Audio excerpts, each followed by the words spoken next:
Across America, Harley-Davidson showrooms are filling up, but not with customers. Bikes are piling up, sales have stalled, and dealers are growing desperate. These are the 7 motorcycles Harley can't get off the lot, and the deeper we go into the list, the worse it gets. Number 7. Harley-Davidson Softail Standard. This bike was supposed to be the no-nonsense, back-to-basics Harley that reminded riders why they fell in love with motorcycles in the first place. It had no fancy fairings, no electronic gimmicks, and no over-the-top styling. Just a stripped-down cruiser designed to deliver pure V-twin riding with zero distractions and full-throttle attitude. But while that simplicity may have sounded good on paper, real-world riders weren't sold. Under the tank, the Softail Standard is powered by the Milwaukee 817 engine, which delivers 87 horsepower and 109 pound-feet of torque from its 1,745 cubic centimeter V-twin. That's solid muscle. It's paired with a 6-speed transmission and classic Softail frame. But for many riders, minimalism went too far. The Softail Standard doesn't come with wind protection. There's no passenger seat, and comfort for long rides, practically non-existent.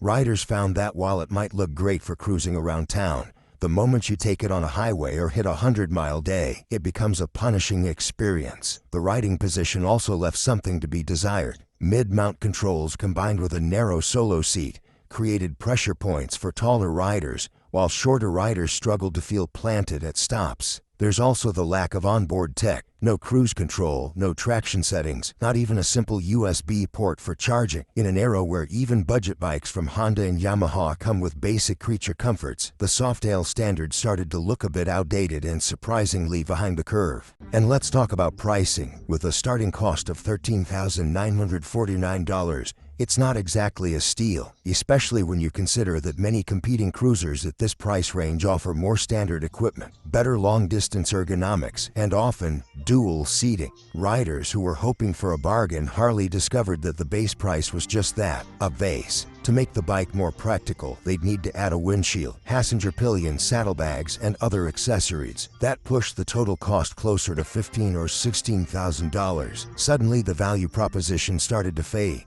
The styling was also a love-it-or-hate-it situation. Some appreciated the bare metal tank and throwback design cues. Others felt it lacked character compared to the Fat Bob, the Lowrider S, or even the older Dyna models. And because it shares a similar silhouette with other Softail models, the Softail Standard often gets mistaken for more expensive bikes, until you realize what's missing. Riders didn't ignore these flaws, and word of mouth spread fast. Many walked into dealerships expecting a full Harley experience, only to walk away underwhelmed and disappointed. As a result, the Softail Standard quickly became a bike that dealers couldn't move. Despite its stripped-down nature, it just didn't capture the emotional connection or practicality that Harley riders look for. Some dealerships tried bundling accessory packages to make it more appealing, but even that hasn't solved the problem. For many riders, it simply felt like buying half a bike and getting charged full price. If you think a bare-bones Softail sounds bad, wait until you see the next bike on the list. A Harley that tried to look like a sports bike but ended up riding like a mistake. Number 6. HarleyDavidson Street Rod. Harley made a bold move to shed its heavyweight cruiser reputation and target younger, performance-hungry riders, and the result was the Street Rod. But what was intended to be a modern twist on the classic formula ended up falling flat with almost everyone. Built on the same platform as the Street 750, the Street Rod aimed to be sportier, edgier, and more aggressive. It received a reworked version of the Revolution X engine, pushing out 68 horsepower, 74 pound-feet of torque, and displacing 749 cubic centimeters. On paper, that gave it a solid boost over the base model, but in reality, it just wasn't enough. The bike came with inverted front forks, dual disc brakes, and gas-charged rear shocks, all of which should have made it one of the best handling Harleys under $10,000. And to its credit, it did offer sharper handling than most Harleys, but that improvement came at a heavy cost. The riding position was cramped and awkward, with mid-mounted foot pegs placed too high and a narrow seat that made longer rides a pain, literally. For taller riders, it was nearly unrideable. The sportier posture might have looked good in marketing shots, but in the real world it left a lot to be desired. The styling was another point of confusion. Harley tried to blend cruiser DNA with a sport bike attitude, giving the Street Rod drag-style handlebars, a chopped tail, and aggressive tank lines. But the result wasn't quite cruiser. and it wasn't quite sport bike either. Traditional Harley fans found it too generic and lacking in soul, while younger riders weren't impressed by the dated design language and limited performance compared to Japanese and European alternatives. And then came the competition. At a starting price of $8,699, buyers were quick to compare the Street Rod to models like the Yamaha MT-07, the Honda CB650R, and the Kawasaki Z650. All of these offered better power-to-weight ratios, better ergonomics, and far more refinement for the same price, or less. The Harley name alone wasn't enough to win over buyers in this segment. Then there were quality issues. Owners frequently reported rattling panels, inconsistent finishes, and occasional electrical gremlins. While not catastrophic, these small problems added up and reinforced the perception that the Street Rod was trying too hard to be something it wasn't. It lacked the polish, the pedigree, and the practicality to compete in a category where expectations are sky high. Despite its decent torque and improved handling, the Street Rod ended up trapped in a no-man's land. It was too uncomfortable and underpowered for sport bike fans, and too untraditional and awkward for Harley loyalists. The result, a motorcycle that sits unsold in showrooms across the country. Dealers stocked up on them hoping to attract new buyers, but the demand never came. Now they are left with a bike that very few riders actually want. While Harley has since shifted its focus back toward more traditional and larger displacement models, the Street Rod remains a reminder of what happens when you try to blend two worlds and miss the mark on both. If you thought the Street Rod was a failed experiment in performance, just wait until you see the next bike on this list. One that went big, bold, and luxurious, but ended up with a price tag that turned away even Harley's most loyal fans. We put in the work so you don't waste your cash. If you appreciate straight talk about bikes, no fluff, no marketing, smash that subscribe button. Number 5. Harley-Davidson Road Glide CVO. This motorcycle was supposed to be the crown jewel of Harley's entire touring lineup, a factory-built luxury machine packed with the best components, the highest tech, and the boldest design money could buy. But somewhere along the way, something went wrong, because today the Road Glide CVO is one of the hardest Harleys to sell, and dealerships across the country are quietly watching them collect dust. At the heart of the Road Glide CVO is the Milwaukee 8 121V twin engine, displacing 1,983 cubic centimeters. It produces 115 horsepower and 139 pound-feet of torque, which on paper sounds like a powerhouse. But this is a fully loaded grand touring bike, tipping the scales at just under 950 pounds. That kind of weight demands real comfort, real balance, and most importantly, real value for money. And that's exactly where the Road Glide CVO started to fall apart. With a starting price of $51,999, this is one of the most expensive motorcycles Harley-Davidson has ever put on the showroom floor. And yes, it includes a lot. Adjustable suspension, a top-shelf Rockford Fosgate audio system, a 12.3-inch full-color touchscreen, and every electronic rider aid Harley could pack into a touring frame. But even with all that, most longtime Harley fans are left wondering, why does this bike cost almost double what a Street Glide Special does? That's the problem.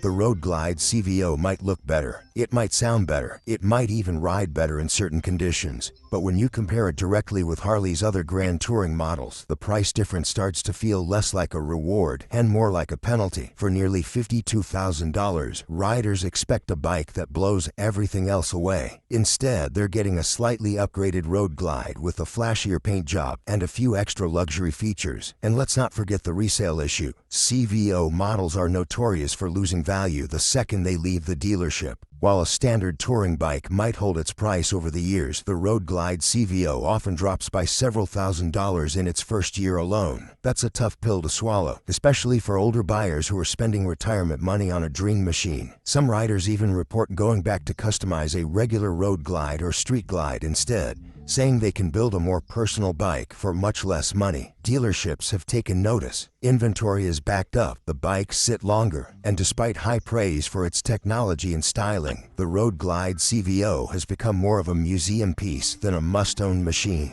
It is built for the rider who wants everything, but few riders are actually willing to pay that kind of price for it. And even fewer are coming through the doors asking about it anymore. It is the perfect example of Harley-Davidson aiming for the top and completely overshooting what the market actually wanted. And while it may still look like royalty on the sales floor, this high-end king is having trouble finding a throne. But if the Road Glide CVO was too fancy for its own good, the next bike on our list was all muscle and zero finesse. Number 4. Harley-Davidson Fat Bob 114. When it first rolled out, the Fat Bob 114 looked like a rebel's dream machine. Oversized tires, blackout finishes, a mean stance, and a torque-heavy V-twin that promised a rowdy ride. It was Harley-Davidson flexing its muscles in the modern cruiser game. But for all the attitude and adrenaline it tried to pack in, the Fat Bob turned out to be more divisive than dominant. Under the tank, the Fat Bob features the Milwaukee 8114 engine. That's 1,175 cubic centimeters of displacement, cranking out 94 horsepower and 119 pound-feet of torque. This beast has a serious punch off the line, especially when that throttle is cracked open. But raw power isn't everything, and that's exactly where the Fat Bob stumbled. From the first ride, many traditional Harley riders found the ergonomics off-putting. The forward foot controls combined with a low, stretched-out riding position created a setup that looked aggressive but felt awkward, especially on long-distance runs. For average-size riders, the handlebars were a stretch, and the seating angle put unnecessary strain on the lower back and shoulders. It felt more like a sport cruiser experiment than a comfort-focused Harley. Then there's the styling. The Fat Bob was Harley's attempt to bridge the gap between modern and retro. It came with an LED horizontal headlamp, a 2-into-1-into-2 exhaust setup, and a chunky, almost bulldog-like silhouette. While some buyers appreciated the bold departure from traditional design, others were completely turned off. It was too different for die-hard Harley purists and not refined enough to attract riders from the sport cruiser crowd. Riders looking for daily practicality also hit a wall. The Fat Bob isn't made for commuting or touring. Its chunky tires and wide frame make it heavy in corners and difficult to maneuver in tight urban environments. And while the suspension setup is decent, it still doesn't deliver the smooth ride you'd expect at this price point. At the time of launch, the Fat Bob came in at around $18,000. That put it in direct competition with more versatile bikes from both Harley's own lineup and other brands like Indian and Yamaha. Customization also played a role in its limited appeal. While the aftermarket scene for Harley is massive, the Fat Bob's unique design meant fewer plug-and-play options. Riders who wanted to mod the bike quickly found that making changes to things like the exhaust or bodywork required more time, more money, and more compromise. All of this created a perfect storm. A bold, muscular bike that looked the part but didn't quite deliver where it mattered most: rideability, versatility, and long-haul comfort. The result? It never caught on with a broad audience. It became a niche model for a very specific kind of rider, someone who loved its aggressive stance and didn't care about practicality. And in today's economy, practicality sells. That's why the Fat Bob 114 ended up stuck in a weird in-between zone. Too much muscle for casual riders, not enough refinement for performance fans, and too little comfort for the touring crowd. That's not a winning formula, and that's exactly why many showrooms still have this beast sitting around waiting for the right buyer, who never seems to walk through the door. Number 3. Harley-Davidson LiveWire. Back in the year 2019, Harley-Davidson made one of its boldest and riskiest moves in decades. It wasn't a new touring bike. It wasn't a reworked Softail. It was something completely different. An electric motorcycle. The bike was called the LiveWire, and it was supposed to be the start of a brand new era for Harley. But instead of ushering in the future, it became one of the company's biggest missteps and most polarizing models of the modern era. At first glance, the LiveWire looked like a winner. It had clean, aggressive lines. It looked futuristic and sleek. Underneath the styling, the LiveWire packed some serious performance. It featured a permanent magnet electric motor capable of producing 105 horsepower and 86 pound-feet of torque that was enough to launch the bike from 0 to 60 miles per hour in just 3 seconds flat.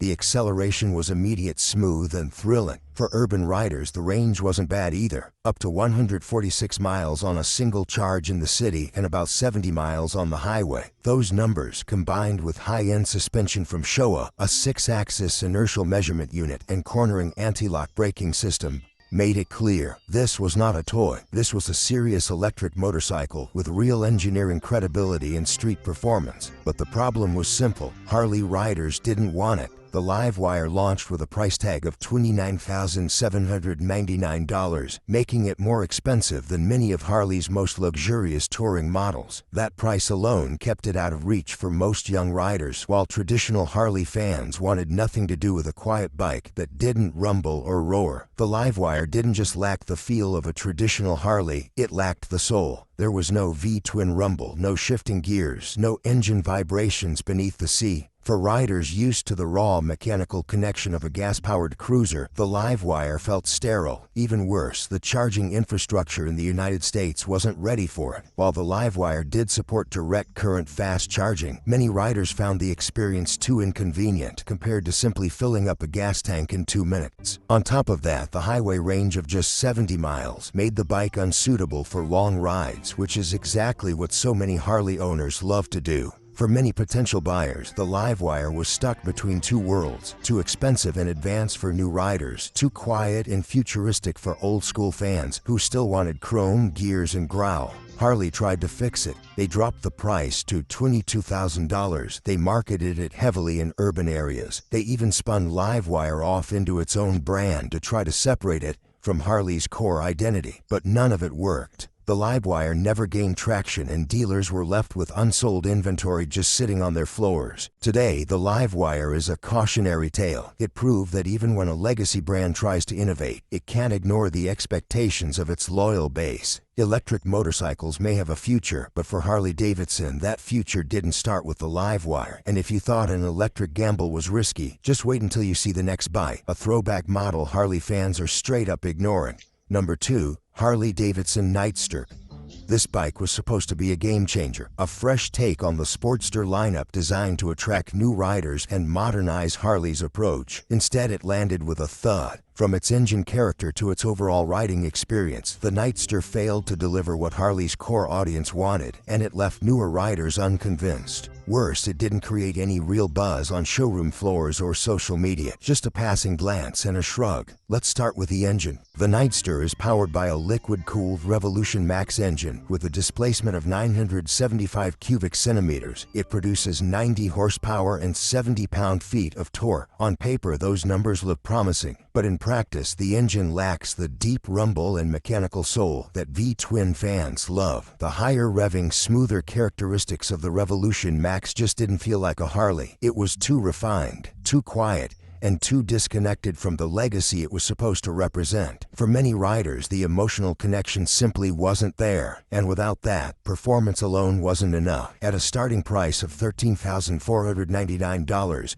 the Nightster was meant to be a relatively affordable gateway into Harley ownership, but many riders felt that the bike gave up too much to reach that price point. Build quality was a recurring complaint, with some owners noting plasticky finishes, exposed wires, and a general lack of refinement compared to classic Harley models. Even the styling was met with mixed reactions. The Nightster's stripped-down, blacked-out look tried to nod to Sportsters of the past, but it didn't have the same visual impact. It looked more like a generic cruiser than an iconic Harley, and that's not what buyers expected from a company known for its unmistakable visual identity. The ergonomics didn't help either. With mid-mounted foot controls and a low handlebar position, the riding posture felt cramped for taller riders. The suspension setup was firm, which made the ride harsh on anything other than perfectly smooth roads. And despite its lightweight frame, handling wasn't as agile as many hoped. In short, it wasn't comfortable enough for long-distance riders, and it wasn't sporty enough for thrill seekers. It lived in a no-man's land, neither a proper cruiser nor a proper sport bike, and it showed in the sales figures. Then there's the competition. At the same price range, riders could pick up a Yamaha MT-07 or a Honda Rebel 1100, both offering better handling, smoother power delivery, and far more tech. And even within Harley's own lineup, riders often opted for used iron 1200 or 48 models instead, both of which offered a more traditional feel and deeper customization potential. These bikes had the grit, the sound, and the street presence that the Nightster lacked. In dealerships across the United States, the Nightster quickly became a bike that was sat on, but rarely sold. It had potential, sure, but potential doesn't keep the lights on. It tried to be a new chapter in Harley's history, but ended up as a half-formed footnote. And for a company already struggling to define its future, the Nightster's failure was more than just another poor seller. It was a warning sign. And now we reach the final bike on the list, a model that Harley thought would open the doors for first-time buyers, but instead, it gathered dust, disappointment, and dealer frustration. Number 1. Harley-Davidson Street 500 and Street 750. Harley-Davidson has always been about big bikes, loud engines, and the unmistakable feel of raw American power. So when they tried to go small and affordable with the Street 500 and Street 750, it was supposed to be a gateway for new riders, a low-cost, lightweight entry into the Harley lifestyle. But instead of bringing in fresh faces, it created one of the brand's most forgettable flops. Let's start with the numbers. The Street 500 came equipped with a liquid-cooled Revolution X engine producing 34 horsepower, and its engine displacement clocked in at 494 cubic centimeters. The torque is just 29 pound-feet. Meanwhile, the Street 750 had a bit more punch, 47 horsepower, 44 pound-feet of torque, and a 749 cubic centimeter engine. But even with the higher specs, it still left most riders unimpressed. The core problem: these bikes simply didn't feel like Harleys. There was no thunderous V-twin rumble, no heavy pull of torque that rattles your bones, and no signature style that made other Harleys iconic. Riders complained that the Street Series felt more like imports than true American iron. The sound was muted, the finishes were plastic, and the ride, it lacked that low-end grunt that defines the Harley experience. At a time when Harley needed to reinvent itself and bring in younger first-time riders, these bikes were meant to be the solution. They were light, had low seat heights, and were relatively easy to handle. That made them ideal for Harley's own riding academy training programs. But outside of training lots, they failed to turn heads. Not only were they considered underpowered, but the fit and finish was also below the brand's usual standards. Owners complained about rattling parts, loose panels, and paint that scratched easily. Then came the pricing. At launch, the Street 500 was priced at $7,695, and the Street 750 came in at $8,499. Reasonable on paper, but once buyers sat on the bikes and took a closer look, they often walked away. The bikes didn't offer enough value to compete with the likes of the Honda Rebel or the Yamaha Bolt, both of which delivered stronger performance, better looks, and higher quality builds at similar or even lower price points. To make matters worse, dealerships weren't always supportive. In many locations, the Street Series was treated like an afterthought. Salespeople pushed bigger touring bikes or more expensive cruisers, while the Street sat collecting dust. Parts availability was spotty, and customization options were limited. The aftermarket didn't embrace them, and neither did longtime Harley fans. Eventually, the writing was on the wall. Despite heavy investment, marketing pushes, and a big launch, the Street 500 and Street 750 never gained traction. Harley-Davidson quietly began phasing them out of the lineup. Today, what's left is sitting in showrooms across the country, barely moving, remembered more as a misstep than a milestone. For a brand built on attitude, thunder, and tradition, the Street Series tried to go in a different direction and ended up going nowhere at all. Which Harley on this list do you think actually deserves a second chance? Drop your take in the comments, and don't forget to subscribe for more straight-shooting motorcycle breakdowns.